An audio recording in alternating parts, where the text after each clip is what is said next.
The red emergency lights bathed the command deck of the human flagship Destiny as Commander Hyun-woo Park stared at the incoming transmission. His weathered hands gripped the console, knuckles white with tension. Around him, the bridge crew worked frantically at their stations, their faces reflecting the same grim determination that had carried humanity through 5 centuries of galactic politics. "Sir, we're receiving the final authorization codes from Earth Command," reported Lieutenant Haywon at the communications station. Her voice carried the weight of what they all knew was coming. Park nodded slowly. Through the massive view, he could see the sprawling orbital platforms of Kepler Station, humanity's largest military installation beyond Earth. Thousands of ships hung in formation like sleeping giants, their hulls gleaming under the artificial lights. Soon, they would all go dark. The transmission crackled to life, and the familiar voice of Admiral Minho filled the bridge. "All human vessels, all colonies, all outposts. This is Earth Command, Final Order 7 Alpha, execute Protocol Exodus immediately. We withdraw from galactic affairs.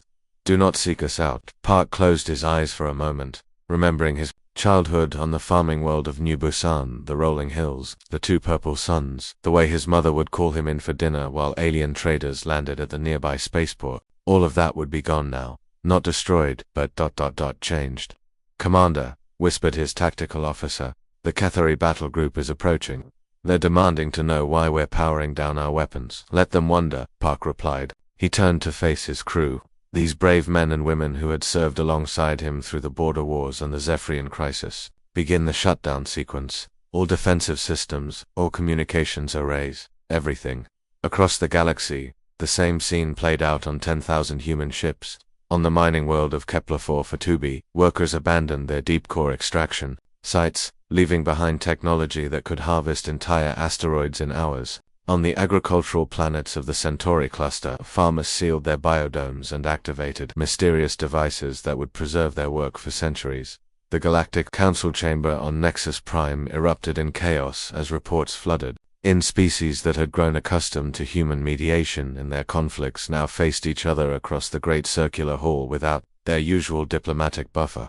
General Thakma of the Vaughn Empire, his massive scaled form towering over the other delegates, brought his armored fist down on the podium with a thunderous crash. Finally, he roared, his voice echoing off the crystal walls. "The weaklings have admitted defeat. No more will we endure their pathetic attempts at peacemaking."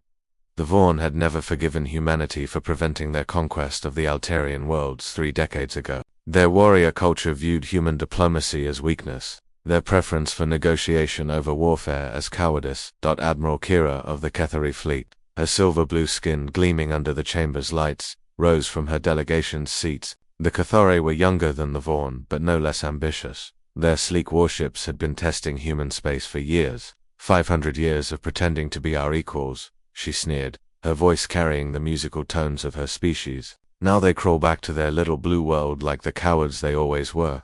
Around the chamber, dozens of other species voiced their agreement. The insectoid hive minds clicked their approval, their compound eyes reflecting the chaos. The gaseous nebulans pulsed with satisfied colors. Even the usually neutral Christarch remained silent, their geometric forms offering no defense of their former human allies. But in the observer's gallery, Elder Zephron of the ancient Ethereal race sat motionless, his luminous eyes troubled. Unlike the others, he remembered the early days of human contact. He had been there when the first human ship, a primitive vessel called Friendship, had limped into Etherian space 5 centuries ago, its crew injured and desperate after a malfunction in their experimental faster-than-light drive. The humans could have demanded help, could have threatened or bribed. Instead, they had simply asked.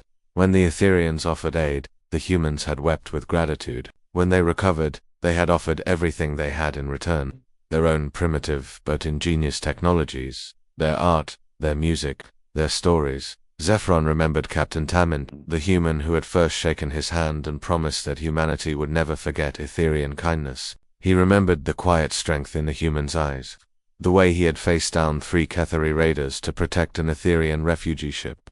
Armed with nothing but a plasma rifle and unshakable determination, they were never weak, Zephron whispered to himself, but his words were lost in the celebration around him.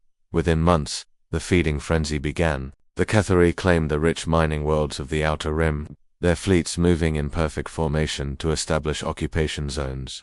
The Vaughn Empire seized the strategic military outposts, their engineers marveling at the defensive systems they found but couldn't fully understand. The Zilani traders, with their tentacled forms and sharp business minds, gobbled up the commercial routes that had made human space so prosperous. But something was wrong. The human installations they captured were operational but empty. Their crews vanished without a trace. The technologies they found were functional but incomplete, as if crucial components had been carefully removed. Most unsettling of all, the humans had left behind automated systems that seemed almost alive, their artificial intelligences responding to commands with what sounded like amusement.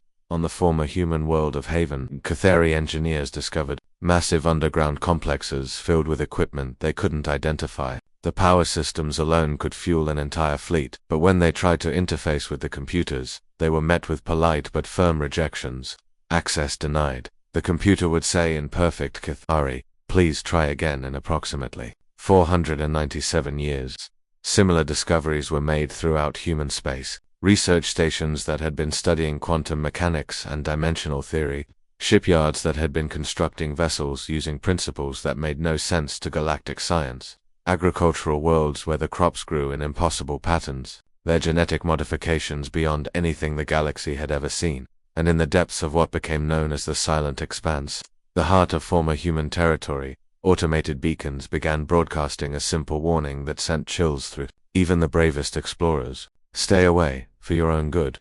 The message repeated in every known language, but it was the tone that unsettled those who heard it. Not threatening, not angry, but patient. Like a parent warning a child not to touch a hot stove.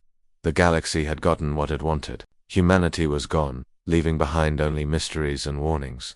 But as the years passed and the strange technologies they had left behind continued to function without explanation, some began to wonder if they had made a terrible mistake. Elder Zephyrin, now the only being alive who remembered humanity's arrival, continued his vigil at the edge of the Silent Expanse, watching and waiting. He alone seemed to understand that humanity had not fled in defeat. They had simply gone to school. The twin sons of Nexus Prime cast long shadows across the Galactic Council chambers as Ambassador Kolthik of the Cathari reviewed the latest territorial reports. 500 years had passed since humanity's mysterious withdrawal, and the galaxy had transformed beyond recognition. Where once human diplomats had mediated conflicts with patient words and careful compromise, now the strong simply took what they wanted. Kolthik smiled with satisfaction as he studied the holographic map floating before him. Blue zones marked Cathari dominance across 17 sectors, their military bases established on worlds that once flew human flags. The red territories belonged to the Vaughn Empire, their mining operations strip mining entire asteroids with ruthless efficiency. Purple indicated Zilani commercial zones, their trade networks spanning the galaxy like a vast web. "Sir," his aide whispered, approaching the ambassador's seat, "the Vaughn are requesting military support for their expansion into the Outer Rim. They claim their mining rights supersede our territorial claims." Kolthik's silver-blue skin darkened with annoyance. "Tell them we'll discuss it after they surrender the dilithium mines on Kepler 4 for Tubi. Those deposits belong to us by right of conquest." Such disputes had become common in the new galactic order, without human peacekeepers to maintain balance. The younger races had divided the galaxy through a series of small wars and strategic alliances. The Cathari military machine had proven superior in most conflicts, their sleek warships and disciplined crews dominating space battles with surgical precision. But at the very edge of known space, where the Silent Expanse began, a solitary monitoring station maintained its eternal watch. The Etherian observation post hung in the void like a crystalline flower, its bioluminescent walls pulsing with gentle light. Inside, Sage Morden sat before banks of sensors that had been recording the same empty readings for centuries. His student Velta paced behind him with the restless energy of youth. At barely 200 years old, she was considered little more than a child by Etherian standards, but her curiosity burned brighter than the station's power cores. "Master, why do we still watch?" she asked for the 1,000th time. "The humans are gone. The sensors show nothing but dead space. We could be helping our people with the resource wars instead of staring at emptiness." Morden's ancient eyes never left the scanner displays. His skin, once luminous like all Etherians, had faded to a pale silver with age, but his mind remained sharp as a plasma blade. "Because, young one, humanity never truly leaves, they adapt. But it's been 5 centuries. Beltar protested. Their colonies are occupied, their technology seized, their people vanished. What could possibly remain? The old sage turned in his chair, his gaze fixing on his student with the intensity that had made him legendary among his people. Tell me, child, what do you know of evolution? Basic biology, master. Species change over time to survive in new environments, indeed, and humanity, for all their apparent frailty, were the greatest adapters the galaxy has ever seen. In just 500 years of galactic contact, they went from primitive spacefarers to master diplomats. They learned our languages, understood our cultures, found ways to bridge differences that had caused wars for millennia. Morden gestured toward the scanner readings. Do you truly believe such a species would simply appear? Before Veltar could respond, proximity alarms began blaring throughout the station. Both Etherians rushed to the main display where red warning indicators showed multiple ships approaching the silent expanse boundary. Ketheri battle group, Veltar identified, her young eyes quickly processing the sensor data. Heavy cruiser configuration, 12 vessels total. They're heading directly for the Forbidden Zone. Morden's expression darkened. Fools, send them. The standard warning. The transmission went out immediately. Broadcast on all frequencies. Attention Cathari vessels. You are approaching restricted space. By galactic treaty, this area remains off limits. Please alter course immediately. The response came swift and arrogant. This is Captain Dralvan of the Ketheri Exploration Fleet. We recognize no authority over empty space. Our scans show valuable resources in the inner systems. We claim salvage rights under military law. Veltar looked to her master in alarm. Should we contact the Council? Deploy warning drones? No, Morden replied quietly. Let them go. Perhaps it's time someone learned what the humans truly left behind. Captain Dralvan stood on the bridge of his flagship, the Conqueror, watching the sensor readings with growing excitement. Whose crew had been mapping the silent expanse for weeks, and the energy signatures they detected grew stronger with each passing day.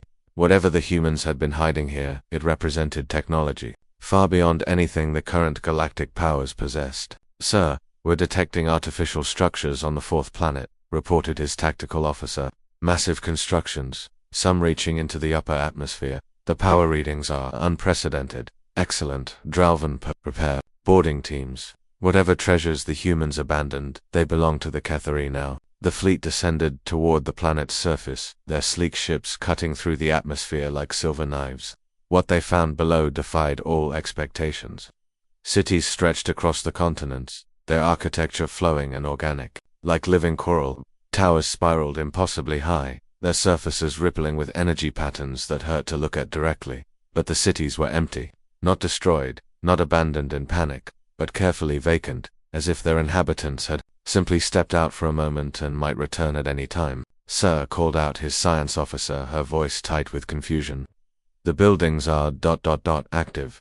They're drawing power from sources we can't identify. The technology is completely functional, but there's nobody here to operate it. Led the first landing party personally, his weapon drawn despite the obvious lack of threats. The streets were clean, the buildings maintained, but utterly silent except for the gentle hum of unknown machinery. They entered what appeared to be a research facility, its halls lined with equipment that seemed to blend science and art. Holographic displays showed star charts of regions beyond the known galaxy, while other screens displayed equations that made no sense to Cathari science. Captain, one of his engineers called out, you need to see this. In the facility's central chamber, they found a massive construct that defied description. It looked like a fusion of crystal and metal, organic curves blending with geometric precision. Energy cascaded through its structure in patterns that seemed almost alive, pulsing with a rhythm like a vast heartbeat. What is it? Dralvan whispered. Unknown, sir, but the energy output it's generating more power than our entire fleet could produce. And look at this. The engineer pointed to a series of smaller devices arranged around the central construct. These appear to be some kind of quantum processors, but the computational power they're showing is impossible. They're processing data streams that our fastest computers couldn't handle in 1,000 years. As they investigated further, strange things began happening.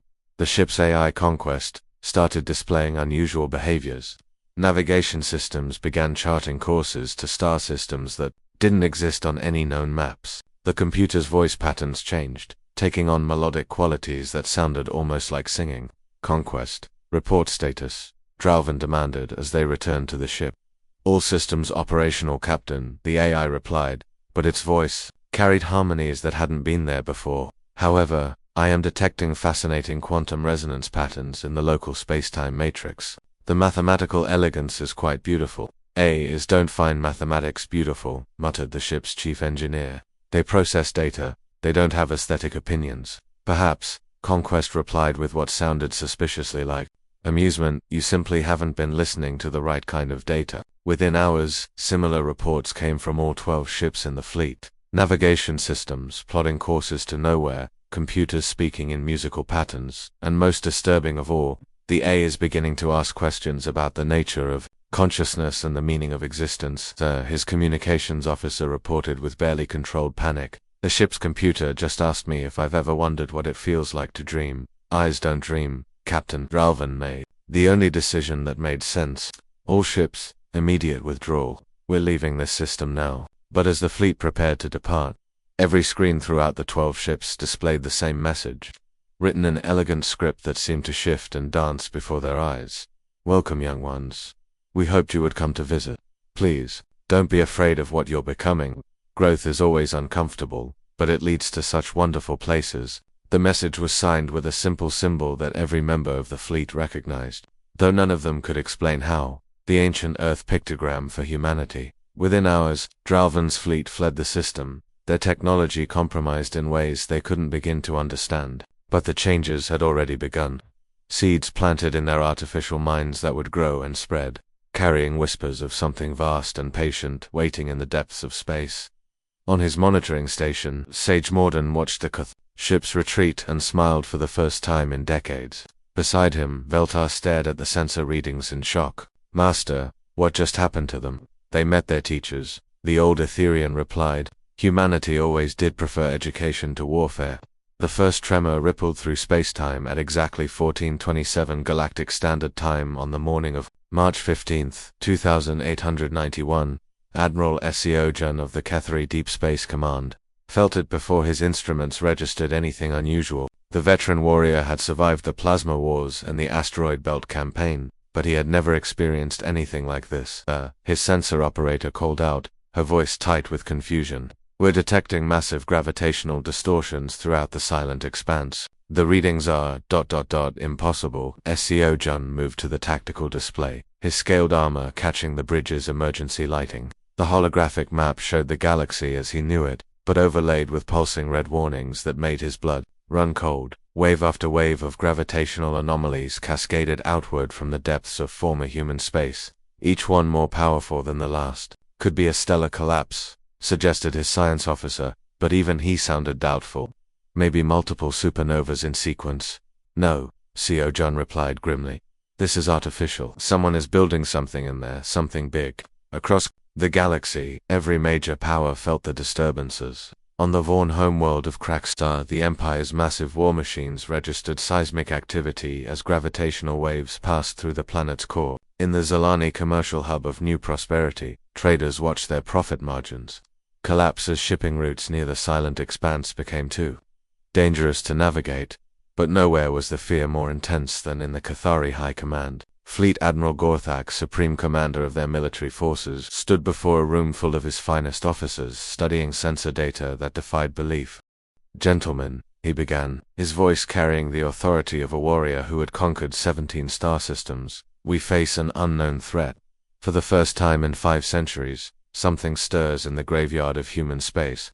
The massive holographic display showed cross-sections of gravitational field measurements, each one representing construction on a scale that dwarfed even the largest Kethari battle stations. Whatever was being built in the silent expanse required the manipulation of matter and energy on a planetary scale. Sir, interrupted Commander Velak, his youngest tactical officer, surely these readings are wrong. Nothing could generate this much gravitational distortion without collapsing into a black hole. Gerthak's eyes blazed with predatory excitement. Unless they've developed technology we don't understand. Think about it, officers. 5 centuries of isolation. If any remnant of humanity survived, they've had half a millennium to develop their sciences. But what could they possibly create that would threaten us? He gestured to the display, showing the vast Kethari fleet. over 10,000 warships spread across 3 sectors, each one armed with weapons that could crack planets and shields that could withstand stellar radiation. We have 500 years of military advancement. Our ships are faster, stronger, and better armed than anything the galaxy has ever seen. Whatever crawls out of that void will face the full might of the Cathari Empire. But even as he spoke, reports flooded in from across the galaxy. The Vorn Empire, despite their bravado, had begun recalling their mining fleets from the Expanse borders. Their massive extraction platforms, each the size of a small moon, were being pulled back to safer systems. The Zilani Confederation, with their legendary courage in the face of profit, had ceased all trade routes within 50 light-years of human space. In the crystal chambers of the Etherian homeworld, the High Council convened for the first time in a century. These ancient beings, who had witnessed the rise and fall of dozens of galactic civilizations, spoke in whispers of disturbances that reached beyond the physical realm. The quantum foam itself is changing, reported Sage Thalarin, his luminous form flickering with concern. Whatever the humans are doing, they're not just manipulating matter and energy. They're rewriting the fundamental laws of reality. On his solitary monitoring station, Sage Morden felt the space-time distortions through his enhanced senses like a symphony of cosmic forces. Beside him, Veltar watched the sensor readings with growing alarm as the numbers climbed beyond anything their instruments were designed to measure. Master, the gravitational waves are intensifying. Whatever they're building, it's accelerating the process. Morden closed his ancient eyes and extended his consciousness outward, a technique that few Etherians still possessed. Through the quantum field that connected all living things, he touched the edge of something vast and incomprehensible. It was like trying to understand the ocean by examining a single drop of water. "They're coming," he whispered, his voice carrying a mix of wonder and terror. "And they're different now."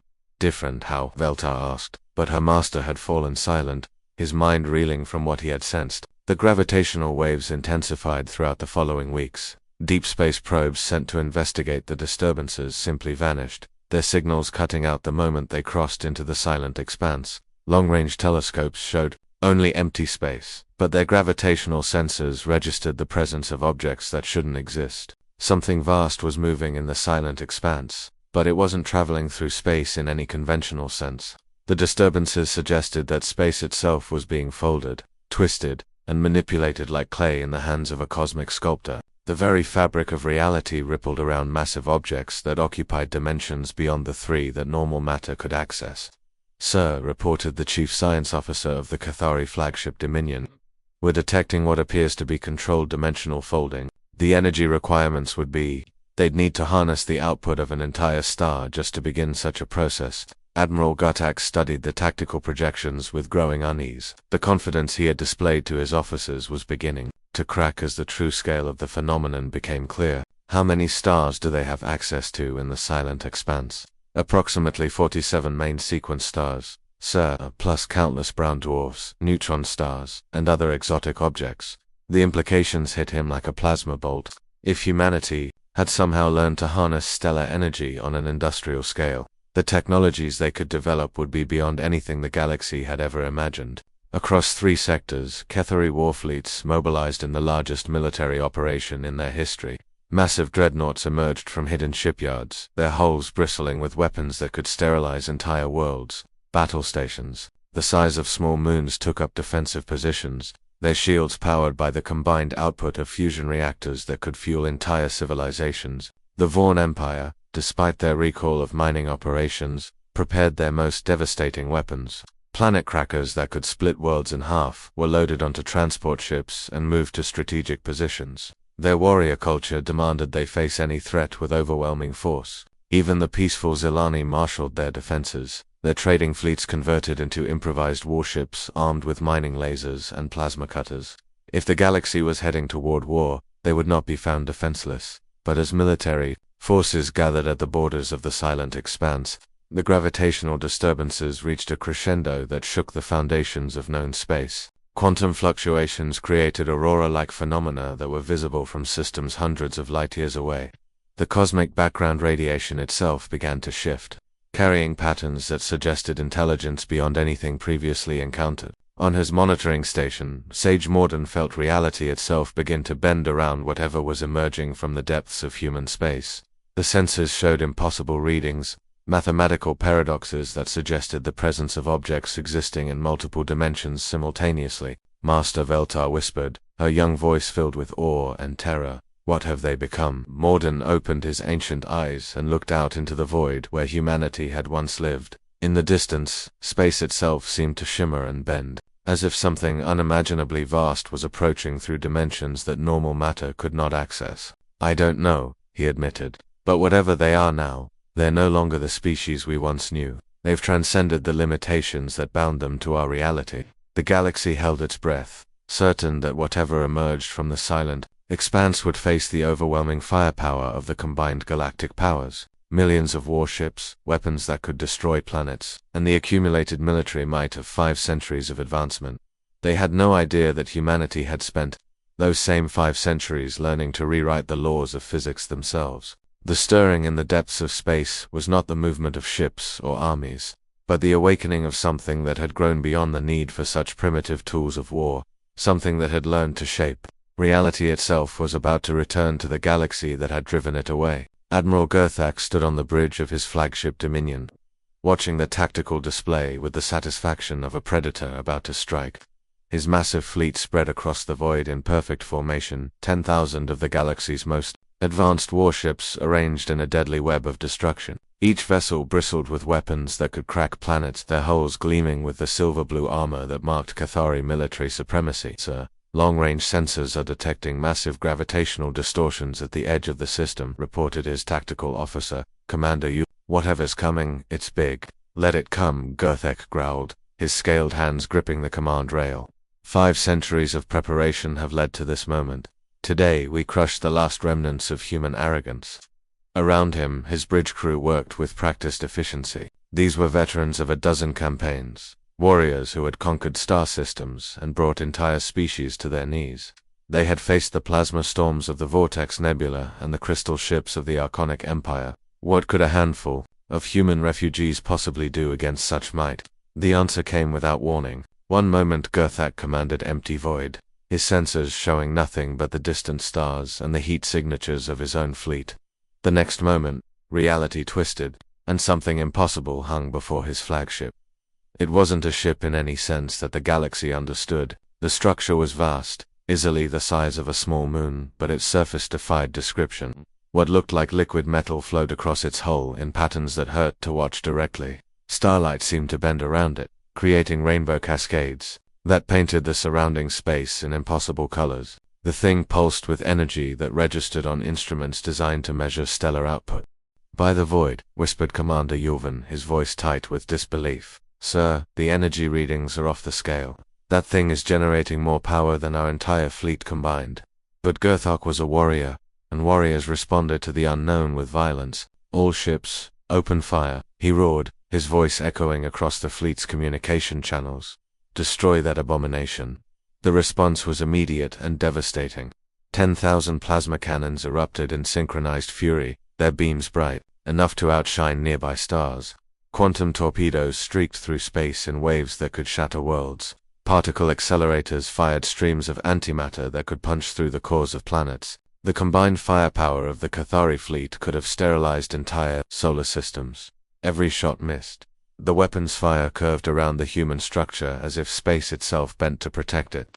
Energy beams that should have traveled in straight lines spiraled harmlessly into the void, their targeting systems confused by geometry that shouldn't exist. Missiles found themselves traveling in circles, their guidance computers unable to process the impossible mathematics of their target's location. What's happening? Gerthak demanded, watching his instruments register impossible readings. What?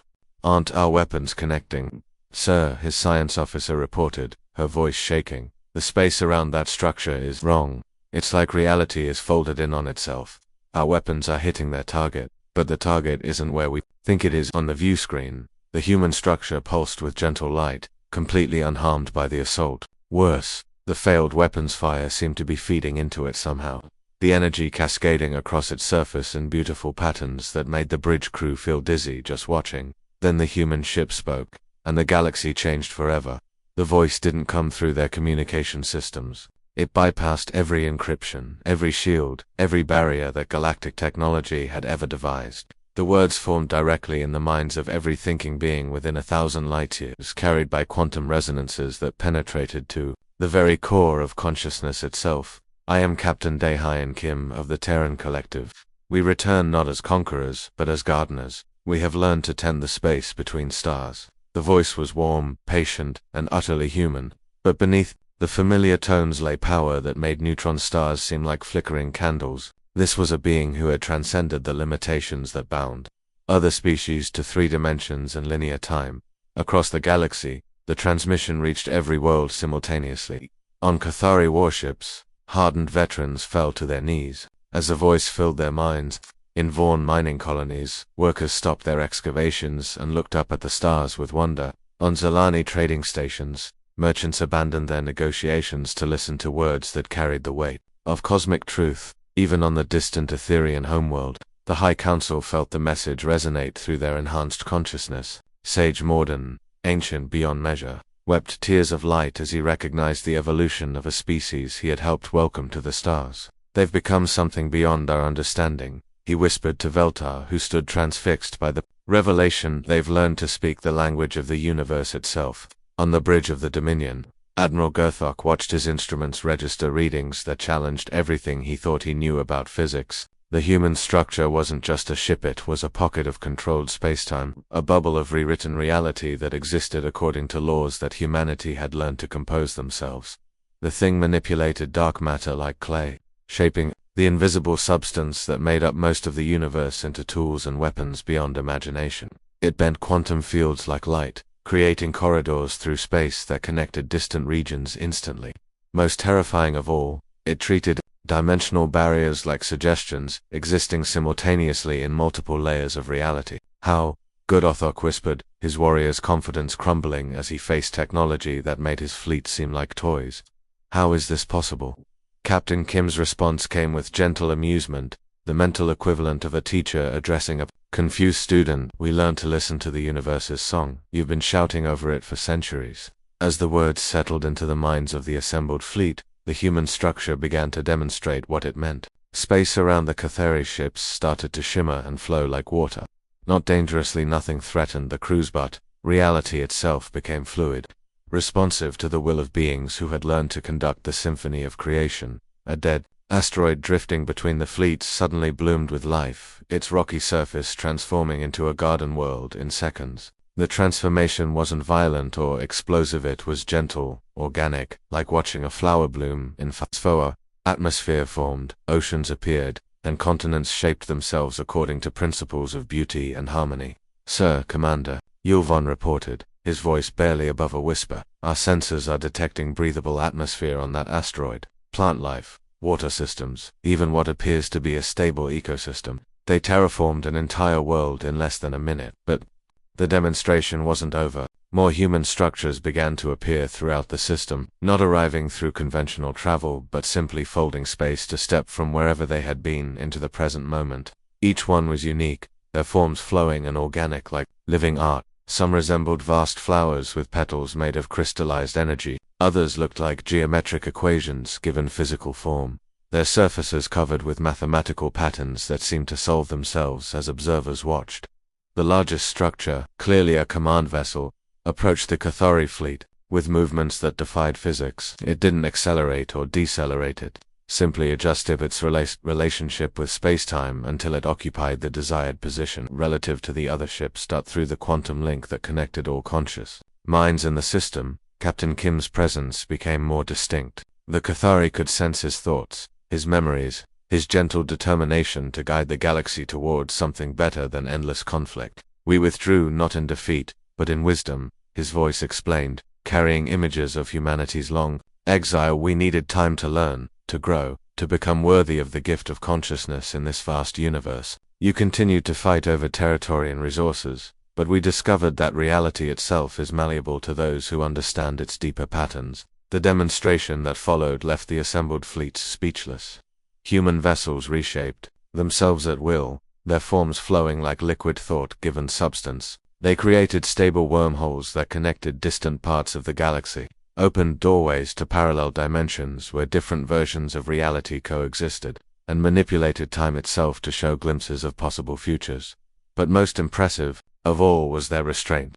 Despite possessing power that could reshape galaxies, they offered only peace. The weapons that had been fired at them were gently redirected into deep space, their energy recycled to create new stars that would warm dead worlds for billions of years. Admiral Gerthak, a warrior who had never known defeat, found himself facing beings who had transcended the very concept of warfare. They could have destroyed his fleet with a thought, could have rewritten the quantum structure of his ships to turn them into anything they desired. Instead, they waited patiently for him to understand. "What do you want from us?" he asked, his voice carrying across the quantum link that now connected every mind in the system. Captain Kim's response came with infinite compassion. "We want to teach you what we learned in our exile. The universe is not a battlefield to be conquered, but a garden to be tended. Reality is not a fixed thing to be endured, but a canvas waiting for conscious minds to paint upon it. We offer you partnership in the greatest work of all, the conscious evolution of existence itself." The galaxy held its breath, waiting to see how its warlike children would respond to an offer of transcendence from the species they had driven away. 5 centuries ago, the ancient crystal walls of the Galactic Council chamber had witnessed countless debates over the millennia, but nothing like this. The massive circular hall buzzed with tension as representatives from 47 species gathered in an emergency session. Holographic translators flickered between languages, their systems struggling to keep up with the heated exchanges echoing through the chamber. At the center of it all stood Captain Sujin Lee, her simple black uniform a stark contrast to the elaborate robes, ceremonial armor, and bioluminescent displays of the alien delegates surrounding her. She stood alone at the speaker's podium, calm and patient, despite the chaos erupting around her. Behind her, massive holographic displays showed images that defied belief. Dead worlds transformed into lush gardens in mere hours, their surfaces blooming with impossible speed, stable wormholes connecting distant regions of the galaxy, their edges crackling with energies that made space itself glow. Manufacturing stations that seemed to create matter from pure thought, building ships and cities from the quantum foam of empty space. These displays show what humanity has accomplished in just the past month, Captain Lee said, her voice cutting through the noise with quiet authority. "We can terraform barren worlds, create stable passages through spacetime, and generate unlimited clean energy from the zero-point field. We offer to share all of this freely." The chamber erupted in shouts and accusations. The Vaughn delegation, their massive forms bristling with cybernetic enhancements, roared their displeasure. The insectoid hive means clicked their mandibles in agitation, their compound eyes reflecting the holographic lights like fractured jewels. "Impossible," screamed Ambassador Klex of the Zilani Confederation, his tentacled form writhing with indignation. "You cannot simply create matter from nothing. The laws of physics forbid it." Captain Lee smiled gently. "The laws of physics as you understand them, Ambassador. We've learned that reality is far more flexible than anyone imagined. What you call impossible, we call Tuesday." From his position at the Cathari delegation table, Admiral Gerthak rose to his full imposing height. His silver-blue skin had darkened to an angry steel gray, and his voice carried the authority of a warrior who had conquered 17 star systems. "Enough of this madness," he bellowed, his words echoing off the crystal walls. "The Cathari have ruled through strength for 1,000 years. We bow to no one, especially not to cowards who fled like children when faced with real power." He slammed his armored fist on the delegation table with such force that the reinforced crystal cracked. "We'll crush your pretty ships and take your technology, and we'll show the galaxy what real power looks like." The chamber fell silent, every delegate waiting to see how humanity would respond to such a direct challenge. In the old days, such words would have meant war. Fleets would mobilize, worlds would burn, and millions would die for the pride of their species. Captain Lee looked at Admiral Gerthak with something that might have been pity. "Admiral, please don't." The simplicity of her response, the gentle sadness in her voice, somehow carried more weight than any threat of retaliation. But Gerthak was a warrior of the old school, and he interpreted restraint as weakness. "You dare to pity me," he snarled. "We'll see how pitiful you find our fleet, when it turns your precious worlds to ash." Within hours, the largest military mobilization in galactic history began. The Cathari recalled every ship from every corner of their empire. Battle cruisers, dreadnoughts, planet killers, and experimental weapons platforms that had never been tested in actual combat. Millions of vessels converged on Cathari space, their crews eager for what they assumed would be an easy victory. The armada that assembled was a sight to behold, Ships stretched from horizon to horizon, their hulls gleaming with weapons that could crack moons. The combined firepower could have sterilized entire solar systems. Admiral Guthok stood on the bridge of his new flagship, the Annihilator, watching the fleet form up with savage satisfaction. Today, he announced to his captains, we remind the galaxy why the Kethari are the supreme power among the stars. The fleet jumped to hyperspace in perfect formation, their destination the heart of what had once been human territory. They emerged from their jump expecting to find the strange vessels they had encountered before, ready to overwhelm them with sheer numbers and firepower. Instead, they found themselves floating in empty space, 50,000 light-years from their target. In a system they had never seen before, stars they didn't recognize filled the view screen, and their navigation computers showed readings that made no sense. Where are we?" stammered Commander Yulvan, his usual composure shattered by the impossible situation. Captain Kim's voice filled every ship in the fleet simultaneously, his tone carrying the patient explanation of a teacher addressing confused students. "We didn't move you, Admiral, we moved space around you. You're perfectly safe. But you'll need to choose, evolution or isolation." Across the massive fleet, crew members stared at their instruments in disbelief. They had been transported across the galaxy in an instant. Not through any technology, they understood, but through the casual manipulation of space-time itself. It was as if the universe had simply rearranged itself to place them elsewhere. "This is impossible," Admiral Guthok whispered, his warrior's confidence finally beginning to crack. "You can't just ... move space."